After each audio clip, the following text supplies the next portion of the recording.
It was a rough Christmas in a rough town. Back in the early 1960s, Fort Worth was still the Wild West. There was no shortage of honky-tonks. The city was a haven for hustlers who had mastered the art of living outside the law. Gangsters controlled the bookie joints, the brothels, and most of the night spots. In the midst of all this, I was struggling to get my career off the ground. Actually, career is too fancy a word. I was just a broke-ass picker looking to make a living making music.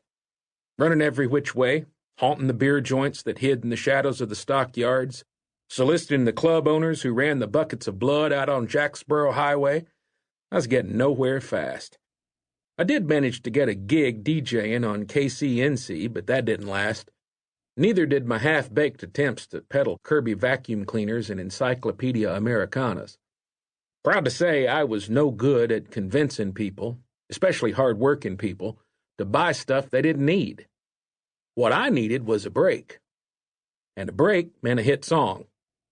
I didn't care if I sang it or someone else did. If I found a band leader who liked what I'd written, I'd sell my tune for the price of dinner. That's how desperate I was. Yet in the midst of my desperation, I also saw that others were more desperate than me, which is where this story begins. A week before Christmas, I was determined to get into the holiday spirit. Wasn't easy, because my wife was singing the blues about bills we couldn't pay. We were living in a cramped two-room apartment with our 3 little ones. Most nights I was gone, looking for places to play my music. And by the time I got home, the kids were up and my wife was off to her waitress job. On this particular morning, 2 days before Christmas, my mother-in-law was good enough to watch the children while I drove downtown for some last-minute shopping. But, as luck would have it, my beat-up Ford Fairlane wouldn't start, the battery dead as a doornail. So I caught the bus. I was freezing. The heater on the bus was busted, and my plaid wool jacket, which had seen better days, couldn't keep me warm. But what the hell? I was happy because last night I'd found a bar room, Big Bill's on Main Street near the slaughterhouses, where I could sing some of my songs. Folks liked what they heard, and I wound up with $25 worth of tips in my pocket, a minor miracle. It was just the sort of encouragement that I needed to keep going. So today, I wasn't bothered by the gray sky. Last night's tips told me that beyond the gray, the sun was shining. Besides, cold can be exhilarating.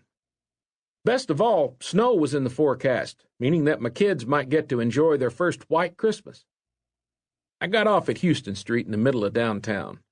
The sidewalks were crowded with shoppers, men in fedoras and long overcoats, women in furs, kids bundled up with scarves and mittens. The store windows were decorated with wreaths and poinsettias.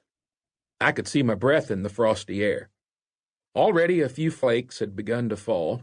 Everyone's expectations were high. Everyone's heart was full. A beautiful Christmas was just around the corner. A Christmas when, at least for a day, we could forget our troubles and enjoy simple fellowship with family and friends. Up ahead was Leonard's, the mammoth department store that took up 6 city blocks. The establishment that advertised, one-stop shopping with more merchandise for less money. During the holidays, Leonard's was also famous for installing a Santa Claus monorail and an elaborate Toyland department. When it came to Christmas cheer, Leonard's was the spot. But then, all of a sudden, a few steps down from the store's main entrance, I saw someone who stopped me in my tracks. The man whose legs had been amputated above his knees, supporting himself on a large wooden board resting on 4 wheels. The board held not only the man, but an array of neatly arranged products that he was selling: wrapping paper, pencils, and ribbons. In addition to the traditional Christmas colors of green and red, his merchandise also came in blue, orange, purple, and yellow. He easily moved around the board, supporting himself with his long, strong arms. "Pretty paper," he sang out in a strong and emotional voice. "Pretty ribbons of blue. Wrap your presents to your darlings from you. Pretty pencils to write I love you.